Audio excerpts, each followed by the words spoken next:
नमस्कार, सत श्री अकाल, वणक्कम, खंबागणी, राम राम साहब सभी को ऑल्टरनेट मीडिया में फिर से स्वागत है। मुझे नंबर्स नज़र नहीं आ रहे हैं इसलिए ओके नाउ इट्स एविडेंट।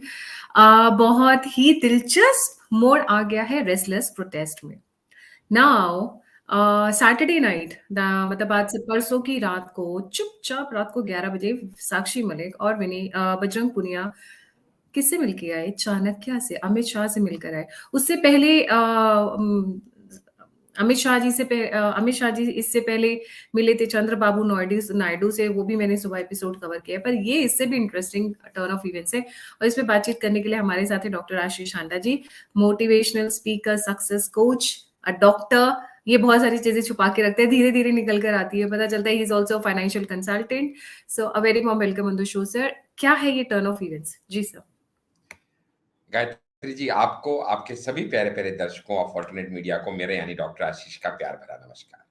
देखिए कि रेस्लर प्रोटेस्ट की सारी जो दावपेच हैं, कहानियां हैं, ये सब हम बड़े दिन से देखते आ रहे हैं।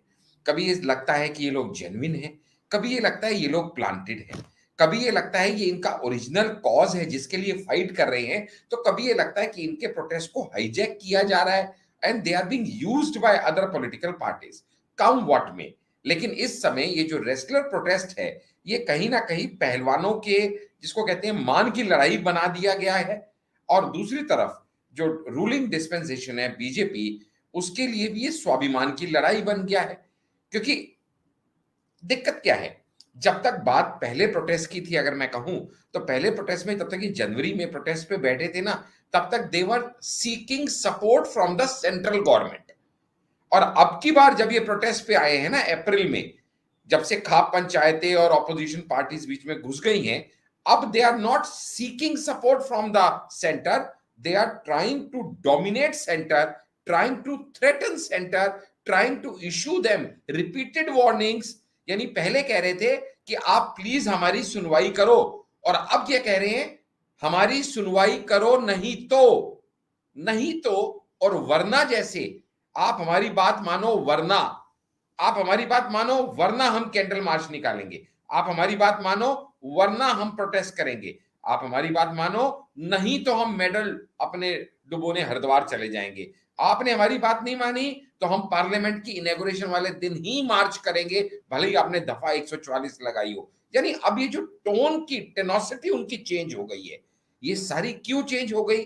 क्योंकि ये, मैं बार बार आपको कहता हूं, ये जो पहलवान है ना, ये पहलवान कुश्ती के अखाड़े में लड़ने में माहिर हैं, लेकिन अनजाने में ये राजनीतिक अखाड़े में कूद गए हैं, या इनको धक्का दे दिया गया है, कुछ भी कहिए, लेकिन ये राजनीतिक अखाड़े के दाव पेच समझते नहीं है।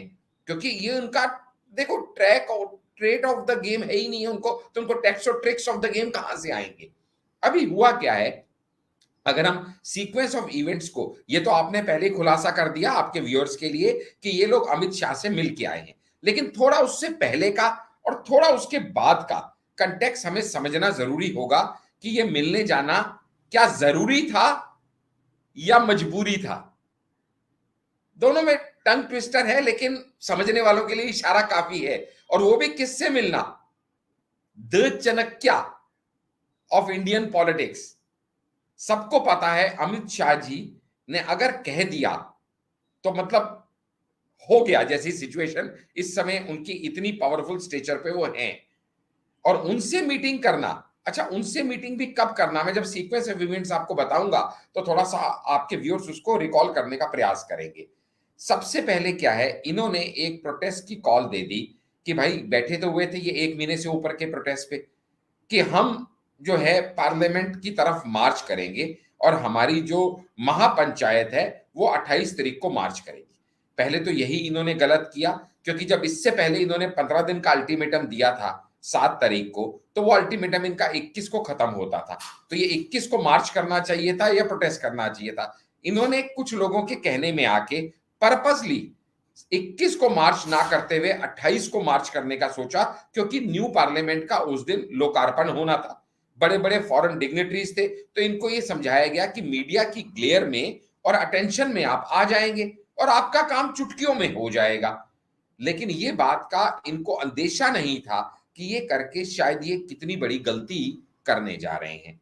बट हवा में आ गए, समझ लिए, समझा दिया, भड़का दिया, बहला दिया, फुसला दिया, वर्गला दिया, जो भी एडजेक्टिव आप लगाइए, लेकिन गवर्नमेंट को अच्छी तरह पता था कि ये गलती कर रहे हैं, और अगर इन्होंने ये गलती की तो फिर कई बार ऐसी सिचुएशन आ जाती है कि you reach at a point of no return, और ऐसा कहीं हो गया तो बड़ी दिक्कत हो जाएगी। तो इसलिए 27 तारीख को एक हाई लेवल मीटिंग रेसलर्स के साथ गवर्नमेंट रिप्रेजेंटेटिव की गई। एक ऐसी व्यक्ति को भेजा गया जो कि रेसलर कम्युनिटी को ही बिलोंग करते हैं और इस समय बीजेपी गवर्नमेंट में हैं।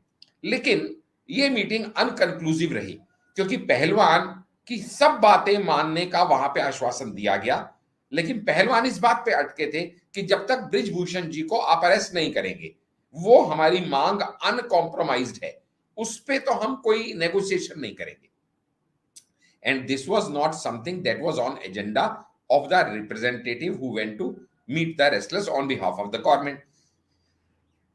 चलिए, अपने जोश में, अपनी दी धमकी के अनुसार 28 को इन्होंने मार्च किया। अब जब 28 को मार्च किया तो डेफिनेटली वो हुआ जिसकी इनको उम्मीद नहीं थी। देखिएगा, जब आप लॉ मशीनरी को, जब आप फेडरल गवर्नमेंट को, जब आप किसी भी स्टेट मशीनरी को चैलेंज करते हैं ना, तो आप या तो बहुत टॉप के क्रिमिनल लॉयर हो या बहुत घाक पॉलिटिशियन हो, तो ही आप प्रिडिक्ट कर सकते हैं कि क्या क्या हो सकता है। अदरवाइज किसी को पता नहीं होता कि कितने लूप होल हैं और कहां कहां पे क्या क्या होने की पॉसिबिलिटी है। इन्होंने सपने में भी नहीं सोचा था कि इस तरह से हमको अरेस्ट कर लिया जाएगा, हमारे ऊपर एफआईआर हो जाएगी। किसी भी व्यक्ति के ऊपर एफआईआर करना, ये मत भूलिएगा कि वो गवर्नमेंट रेलवेज में भी नौकरी करते हैं। ऐसे में उनके ऊपर एफआईआर होना कहीं ना कहीं उनके पूरे ट्रैक रिकॉर्ड को खतरे में डालता है, उनकी नौकरियों को खतरे में डालता है। इस चीज का उनको दूर तक कहीं अंदेशा नहीं था कि ऐसा भी हो सकता है। और जो एफआईआर उनके ऊपर जो लॉन्च की गई ना, वो एफआईआर भी मतलब इंटिमिडेशन, भड़काना, राइटिंग की कोशिश करना, and you know things like that, इस तरह की उनके ऊपर एफआईआर जो थी वो लॉन्च की गई। अब इसका उन्हें अंदाजा नहीं था और फिर उनको बिठा के रखा गया, लेकिन लॉ मशीनरी अपना काम कर रही थी और उनकी बिल्कुल ख्वाबों ख्यालों में ये नहीं था कि जब वो उनको छोड़ा जाएगा तब तक उनके तंबू तंबूरे सब उखाड़ दिए जाएंगे। और सामने से आके पुलिस के हायर अथॉरिटीज ने क्लियर कह दिया कि अब इनको फर्दर परमिशन नहीं दी जाएगी जंतर मंतर पे प्रोटेस्ट करने की। Again it was something that they never expected कि उनका आशियाना ही उजड़ जाएगा, प्रोटेस्ट साइट उनसे छीन ली जाएगी। अब उनके शुभ चिंतकों ने उनको समझाया कि तुम्हें इससे बात नहीं बनेगी, और अग्रेसिव होना पड़ेगा। अगेन एक और गलती के लिए उनको प्रवोक किया गया, तो उन्होंने जोश में आके, अब देखो पहलवान है, जोश की तो कोई कमी है नहीं है, और वो भी इंटरनेशनल लेवल के पहलवान। तो जब तवा गर्म था तो कुछ लोगों ने उस पर रोटियां सेकने का प्रयास किया, और ये भाई साहब भी सब लोग भड़काऊ उनकी बातों में आ गए और हरिद्वार में ये अपने मेडल बहाने के लिए चल दिए जी। अब ये हादसा 28 को अप्रूव किया गया था, तो अगला अब इवेंट हुआ 30 मई को, जब ये हरिद्वार में अपने मेडल बहाने चले गए। इन्होंने सोचा था कोई इंटरवीन करेगा, कोई समझाएगा, लेकिन जब लास्ट मिनट तक इनको पता चला कोई इंटरवीन नहीं कर रहा, तब इन्हें यह समझ में आ गया कि भाई साहब अगर मेडल बहा दिए तो फिर we will reach at a point of no return. फिर पूरा देश हमें माफ नहीं करेगा कि वो मेडल आपके नहीं थे, you were just the representative. National anthem बजा था, नेशनल फ्लैग अनफर्ल किया गया था, and you are representing India who got the medal, so you are a carrier, you are not the owner of the medal. तो ऐसी गलती ना हो उनसे और ये पॉइंट ऑफ नो रिटर्न ना आए, ऐसे में सूत्र कहते हैं कि कोई टॉप बीजेपी लीडर का उस समय उनके पास फोन गया कि अगर तुमने इस समय ये एक्शन किया तो उसके बाद पॉइंट ऑफ नो रिटर्न पे आ जाओगे, उसके बाद कुछ नहीं हो पाएगा, ऑलरेडी तुम अपनी बातचीत और अपनी फ्यूचर नेगोशिएशंस को कॉम्प्रोमाइज करते जा रहे हो इन लोगों की बातों में आके। तो ऐसे में अब वो वहां पहुंच तो चुके थे, तो उन्होंने क्या किया, अपनी जान बचाने के लिए, बात को रफा दफा करने के लिए वहां पे उन्होंने मेडल्स ना बहाने का सही लेकिन मजबूरी में फैसला लिया और राकेश टिकैत जी को फिर से लाइमलाइट में आना था, तो उन्होंने वहां उनसे बढ़ चढ़ के वादे कर लिए, 5 दिन में मैं तुमको न्याय दिला दूंगा, 5 दिन में तुम्हारे मामले की रफा दफा हो जाएगा, कुछ ना कुछ आर या पार इसको कर लेंगे। ठीक है जी, ये बात कब की थी जी? 30 तारीख को। रिपोर्ट्स ये कहती हैं कि 31 तारीख को ऑलरेडी नेगोशिएशन शुरू हो चुकी थी साक्षी मलिक और रेलवेज के बीच में। साक्षी मलिक के वापस ज्वाइन करने की अटकालें लगनी शुरू हो चुकी थी, क्योंकि ऑलरेडी तब तक उनको ये प्रेशर आ चुका था कि अभी कहीं ना कहीं आप इसको अगर नेगोशिएशन लेवल पे रखना चाहते हो तो आपको स्लो डाउन करना पड़ेगा। अगर आप इतने अग्रेसिव मोड में चले जाओगे तो फिर तो क्या होता है देखिएगा, आप स्टेट मशीनरी से हेल्प मांग रहे हो एक अलग बात है, लेकिन आप स्टेट मशीनरी से भिड़ने पे ही आ जाओगे तो जो उन्होंने आपकी सुननी भी होगी तब वो क्या कहेंगे। देखिए मैं एक बार आपके व्यूअर्स को एक एग्जांपल देता हूं। मान लीजिएगा मैं अपनी बीवी को, अपनी मिसेस को, अपनी वाइफ को कहता हूं कि भाई आज मेरी गाड़ी पंचर है, तुम अपनी गाड़ी की चाबी दे दो, तुम गाड़ी पे तुम कैब लेके चली जाओ। वाइफ कहती है नहीं नहीं मेरी बड़ी इंपॉर्टेंट मीटिंग है, हमारे बीच में एक तंज आती है और मैं कहता हूं नहीं गाड़ी की चाबी दे दो, नहीं तो आज मैं गाड़ी को आग लगा दूंगा। अगर मैंने ऐसी स्टेटमेंट दे दी प्यार मोहब्बत में कहा सुनी करके, आपस में मना मनू के, तो मैं चाबी ले लेता। अगर मैंने कह दिया चाबी दे दो नहीं तो आग लगा दूंगा आज गाड़ी में, तो वो भी तैश में आके क्या कहेगी, ठीक है जाओ लगा दो गाड़ी को आग। अब तो मैं बिल्कुल नहीं देती, अब लगा, अब तुम आग ही लगाओ, जो होगा देखी जाएगी। तो अगर आप उस पॉइंट ऑफ नो रिटर्न पे चले जाओ तो वहां पे नेगोशिएशन दी एंड हो जाती है। और यही गलती पहलवान कर रहे थे, जो उनको अब लोअर डाउन, टेम डाउन करने के लिए कहीं से अननोन सूत्रों से ऐसे हवाले से खबर आई। 5 दिन उनके उस जो क्या कहना अल्टीमेटम दिया था, वो 5 दिन पूरे होते थे 3 जून की रात को। और उससे पहले 3 जून की रात से पहले 2 जून आती थी। और याद कीजिएगा, अब मैं ज्वाइनिंग द डॉट्स करवा रहा हूं आपके व्यूअर्स को, 2 जून क्यों इंपॉर्टेंट था? क्योंकि 2 जून पे काउंटर ऑफेंसिव होते हुए ब्रिजभूषण जी ने अपनी रैली का ऐलान कर दिया था। लेकिन टॉप लेवल से उनको भी लोअर डाउन, टेम डाउन करने को कहा गया कि भाई थोड़ा उनको ठंडा कर रहे हैं, थोड़ा आप शांत हो जाओ, अभी आप भी फ्लेयर अप मत करो, क्योंकि आप कोई एक्शन करोगे तो उधर से रिएक्शन आएगा। इसलिए 2 जून को ब्रिजभूषण जी की प्री डिक्लेयर्ड रैली, जो कि उनकी एक पावर प्रदर्शन के रूप में लिया जा रहा था, उसको पोस्टपोन कर दिया गया। यानी उधर से उनको लोअर डाउन किया गया, इधर से इनको टेम डाउन किया गया। यह बात हुई 2 जून की। 3 जून वो दिन था जिस दिन 5 दिन का उनका अल्टीमेटम खत्म हो रहा था, मिडनाइट को। मुलाकात कब हुई होम मिनिस्टर से? 3 जून को। कितने बजे? रात को 11 बजे। कितनी देर मीटिंग चली? 2 घंटे। खत्म कब हुई? मिडनाइट के बाद।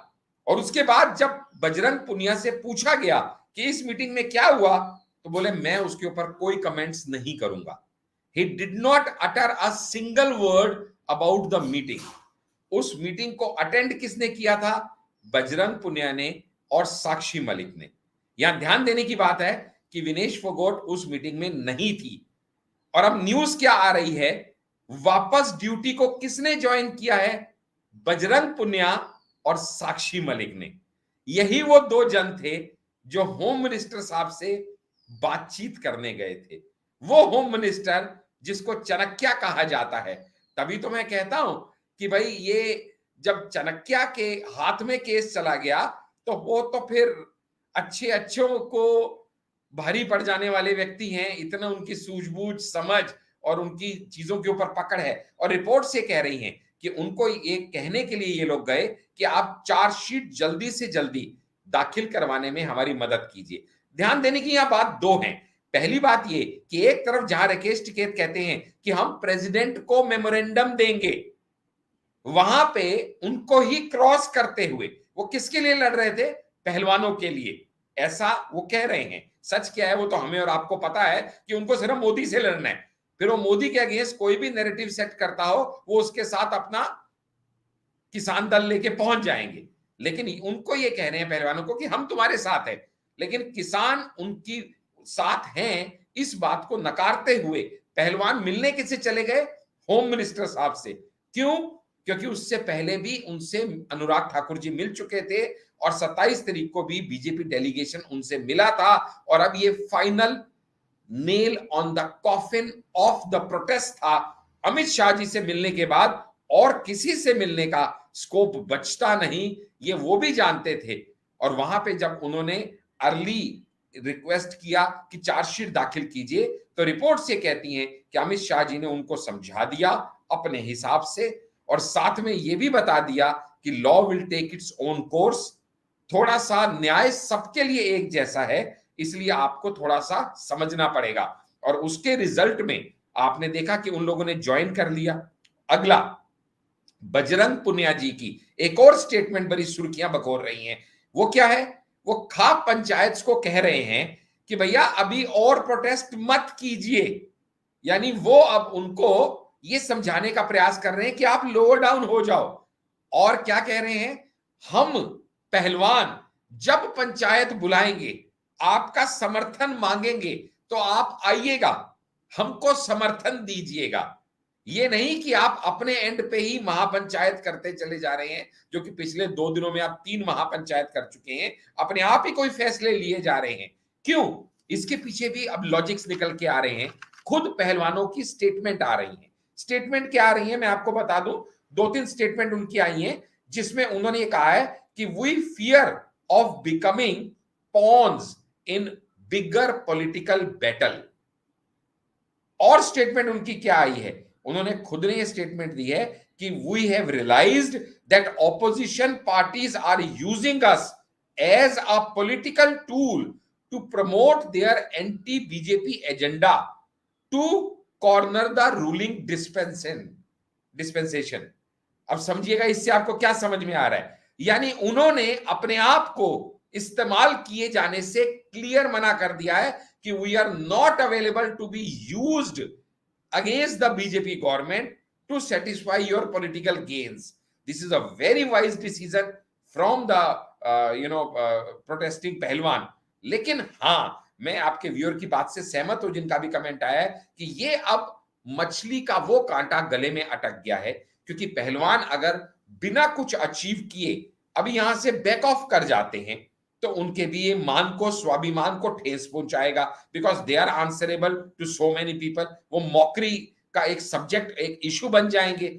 और अगर बीजेपी गवर्नमेंट उनकी बात मानती है, तो ऑलरेडी वो ये सुनती आई है कि 13 महीने के प्रोटेस्ट के बाद अपने घुटनों पे ले आए बीजेपी सरकार को फार्मर्स। दोबारा फार्मर्स जब इनके साथ जुड़े, तो फिर उनको हमने अपनी शर्तों पे मनवा लिया।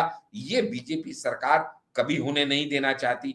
इसीलिए अभी जो रिपोर्ट्स आ रही हैं वो ये आ रही है कि अब ये क्लैरिटी से सब चीजें धीरे धीरे सॉल्व और सेटल की जाएगी। और यहां तक भी कुछ प्रिडिक्शंस आ गई हैं पॉलिटिकल गुरुज की, कि हमें ऐसा लगता है कि अभी एक बीच का रास्ता निकालते हुए विशी वॉशी चार्जशीट एक दाखिल कर ली जाएगी पहलवानों को सेटिस्फाई करने के लिए। लेकिन वो चार्जशीट ऐसी होगी प्रोबेबली जो कि बहुत ज्यादा स्ट्रिंजेंट नहीं होगी, जिसकी वजह से सिंह साहब को बेल मिल जाएगी और उसके बाद मैटर सबड्यूडिस है कह के उस चीज को धीरे धीरे धीरे धीरे स्लो आउट किया जाएगा।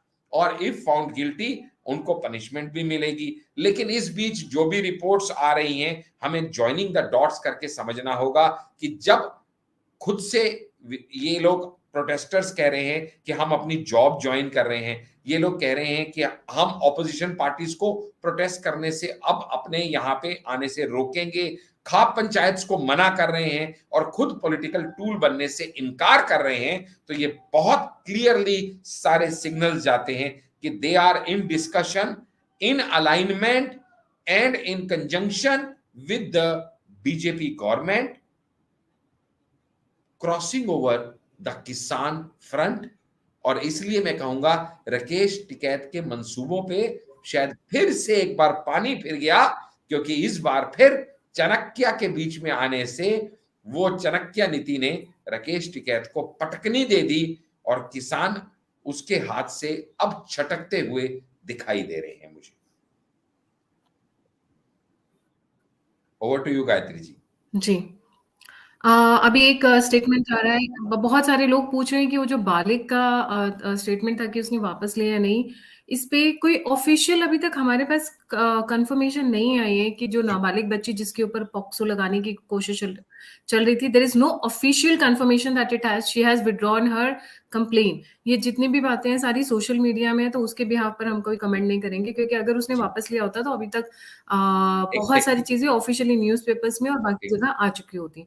सो there is a lot of confusion and I think it is ये हवा उड़ाई जा रही है। उसने मेरे ख्याल से वापस नहीं लिया, नहीं तो अभी तक सारे न्यूज़पेपर्स इस चीज को छाप चुके होते हैं, इतना देर नहीं लगाते छापने में। पहली बात जी, ये। दूसरी बात ये कि जैसा सर ने कहा कि बजरंग पूनिया और साक्षी मलिक, जब बात सरकारी नौकरी की होती है हर किसी को एफआईआर से डर लगता है। अच्छे अच्छे आईएएस आईपीएस ऑफिसर भी अपने अगेंस्ट में कंप्लेन कभी नहीं चाहते पुलिस रिकॉर्ड्स में, बिकॉज सरकारी नौकरी में एक छोटा सा भी प्रॉब्लम आपके आगे चलकर जॉब को, आपकी प्रमोशन को, आपकी बहुत सारी फैसिलिटीज को कर्व कर सकता है। तो यहाँ पर अमित शाह से मिलना प्लस इन लोगों का अभी जॉब पर वापस ज्वाइन करना रिफ्लेक्स की कहीं ना कहीं चीजें अब सोल्यूशन की तरफ बढ़ रही हैं। बट हाँ, ये जैसे चारों चीजें हैं, चारों चीजें हैं। अमित शाह जी से मिलना, जॉब ज्वाइन करना, खाप पंचायत को प्रोटेस्ट करने से मना करना और पॉलिटिकल पार्टीज के टूल बनने से मना करने की स्टेटमेंट देना, इन चारों डॉट्स को ज्वाइन करते हुए बहुत क्लियरली एविडेंट समझ में आ रहा है कि उनका जो स्टैंड है वो अब लूजन आउट हो रहा है, सॉफ्टनिंग हो रही है स्टैंड में। और उनको ये समझा दिया गया है कि आप नेगोशिएशन से ही कुछ अचीव कर सकते हो, स्टेट मशीनरी के, कैबिनेट मशीनरी के अगेंस्ट खड़े होके आप कुछ अचीव नहीं कर पाओगे। आप बात मनवाने का प्रयास कीजिए, आप हमें धमकाने का प्रयास बिल्कुल मत कीजिए। इसमें एक रिपोर्ट और मैं ऐड कर दूं, एक और एंगल भी निकल के आ रहा है कि infighting of Phogat family is also harming this protest और वॉज हार्मिंग दिस प्रोटेस्ट। ध्यान दीजिएगा, सबसे ज्यादा स्टेटमेंट्स किसी की मोदी जी के अगेंस्ट आ रही थी, बीजेपी गवर्नमेंट के अगेंस्ट आ रही थी, सबसे ज्यादा वोकल और वर्बल कौन था? विनेश फोगोट। और विनेश फोगोट को अपोज कौन कर रही हैं? बबीता फोगोट। बबीता फोगोट आज आज की डेट में बीजेपी के साथ ऑफिशियली एसोसिएटेड है। तो ये फैमिली टसल भी इस प्रोटेस्ट में एक अलग रंग लेता चला जा रहा था। इससे भी कुछ स्पेकुलेशंस और कुछ और चीजें निकल के आएंगी। अगर और डिटेल इसकी कुछ आती है तो डेफिनेटली हम इसके ऊपर और भी दोबारा बात कर सकते हैं नेक्स्ट शो। जी, बट अभी ये हल्का बहुत सा सारे एक लोग दिया जी मैंने। आशीष जी, बहुत सारे लोग ये कह रहे हैं कि साक्षी मलिक ने ये बोला है कि प्रोटेस्ट जारी रहेगा। प्रोटेस्ट अब क्या बोलेंगी कि मुझे सरकारी नौकरी मिल गई है तो अब मैं नहीं अब मैं प्रोटेस्ट को रोक दूंगी, ऐसा तो वो बोल नहीं सकती ना। शिविर ऑब्वियसली बहुत पोलाइटली बोलेंगे हाँ हम अपना प्रोटेस्ट जारी रखेंगे। जॉब ज्वाइन करने का मतलब ये है कि exactly, protest has become secondary, the primary is her सरकारी नौकरी, जिस पर वो अब हाजिरी लगाने पहुंच चुकी हैं। बजरंग पूनिया पहुंच चुके हैं। तो इसका मतलब क्या है? The job has become primary and the restless protest has become secondary. अब उसको ये वो बोलते हैं ना, अब आपने इतना चौड़े होके बोला कि हाँ भाई हम तो प्रोटेस्ट करेंगे, हम तो प्रोटेस्ट करेंगे, all of a sudden she can say no I am going to withdraw the protest. ये नहीं बोल डेफिनेटली। सकती है क्योंकि उनकी थू थू हो जाएगी। तो ऑब्वियसली एक पोलाइट वे कि भाई प्रोटेस्ट जारी रहेगा, मैं अपनी नौकरी पर अपनी कागज कलम चलाती रहूंगी, बाकी मैं फोन पे पता करती रहूंगी कि प्रोटेस्ट कैसा चल रहा है। That is a polite way of saying it. आप लोग थोड़ा सा रीड इन देखो, बिटवीन द कॉर्पोरेट में एक चीज कही जाती है Gayatri ji, the best and the softest way to say no is to just postpone a thing. अगर आज मैं आपसे पैसे मांग रहा हूं गायत्री जी, मुझे 50,000 रुपया चाहिए और आप मुझे मना करना नहीं चाहते, आप क्या कहेंगे? आशीष जी मैं दे देती हूँ, लेकिन आज ना वो ड्रॉर की चाबी वो हस्बैंड ले गए हैं, कल कल मैं आपको फोन करती हूँ, कल मैं दोबारा फोन करूंगा।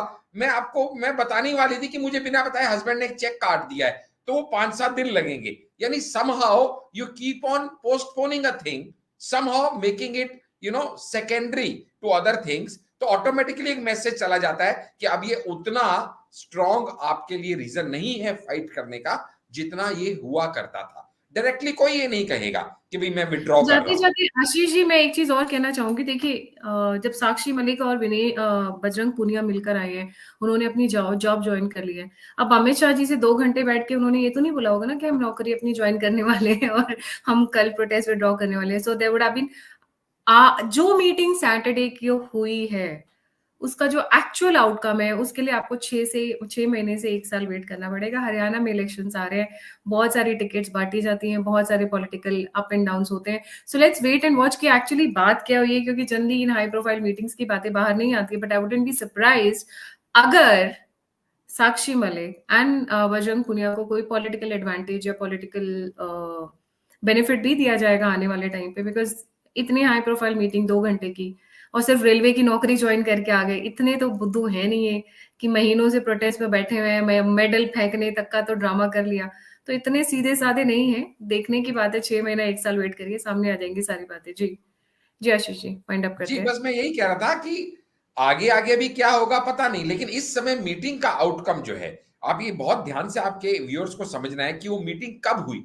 वो उस दिन हुई जिस दिन आखिरी कुछ घंटे या कुछ मिनट बचे थे उस डेडलाइन को खत्म होने के। वो 5 दिन की डेडलाइन जो दी थी वो 3 जून को खत्म हो रही थी, इसलिए 3 जून रात को 11 बजे सारी ऑप्शंस एक्सप्लोर करने के बाद अब समझ में आया कि भाई एक लास्ट ऑप्शन हमारे पास जो बची है, या तो अभी बात कर लो। उनको कहा गया होगा प्रोबेबली कि देखो आपको 27 तारीख को, ध्यान से अभी आपके व्यूअर्स डॉट को ज्वाइन करें, 27 को उनको समझाने का प्रयास किया गया था कि आप 28 को कोई दुस्साहस मत करना, उदंडता मत करना, लेकिन उन्होंने नहीं मानी, जिसके नतीजे में ना सिर्फ उनका तंबू बंबू उखड़ गया बल्कि एफआईआर भी दर्ज हो गई। अब उनको फिर से यह समझाया गया मेडल इमर्स मत करना, उन्होंने इस बार बात मान ली।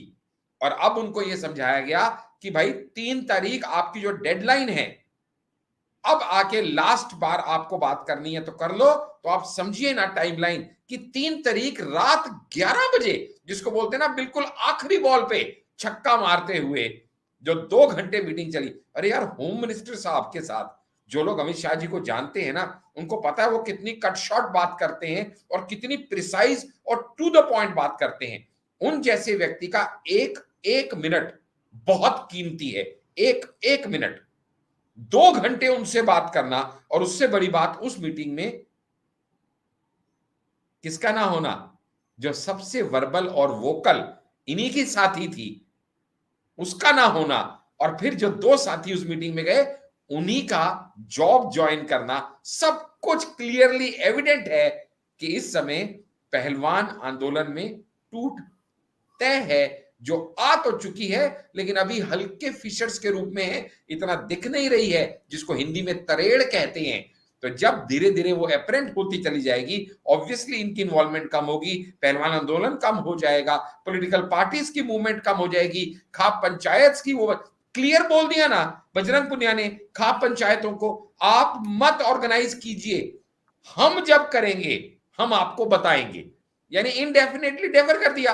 क्या वो 5 दिन बात करे, 15 दिन बात करे, 25 दिन बात करे, समझ लीजिए इस बात को। और उनसे रिपोर्टर ने ये भी पूछा आपका नेक्स्ट स्टेप क्या है।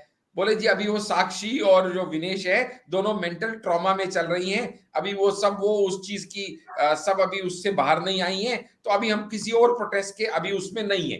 अब और इससे ज्यादा क्या क्लियर इंडिकेशंस आपके पास आएंगी और आपके व्यूअर्स के पास। तो राइट। आप लगता है कि चाणक्य जी ने अपना काम कर दिया है। जी, thank you so much. Amit Shah से मिलने के बाद लग रहा है कि now the matter is sorted out, so wait and watch. But हाँ, पॉलिटिकल रिपरकशंस क्या होंगे इनके 2 घंटे की जो मीटिंग का, उसका अभी उसका इंतजार रहेगा। बिकॉज 2 घंटे ऑब्वियसली इन्होंने ये गप्पे तो मारी नहीं होगी कि सर मैं कल से सरकारी नौकरी पे जा रही हूँ और अब मैं रेस्टलेस प्रोटेस्ट से विड्रॉ कर रही हूँ। Obviously there must have been much bigger talks, but उसके लिए वेट एंड वॉच। और जाने से पहले सभी व्यूअर्स से रिक्वेस्ट है, don't forget to like, subscribe and share the alternate media. अगर आप मुझे सपोर्ट करना चाहते हैं, मुझे कंट्रीब्यूट करना चाहते हैं और आप फीडबैक देना चाहते हैं, आप अप्रिशिएट करना चाहते हैं, सभी लिंक्स डिस्क्रिप्शन बॉक्स में। इसी के साथ जय हिंद, जय श्री राम, हर हर Mahadev. Thank you so much sir. नमस्कार। नमस्कार।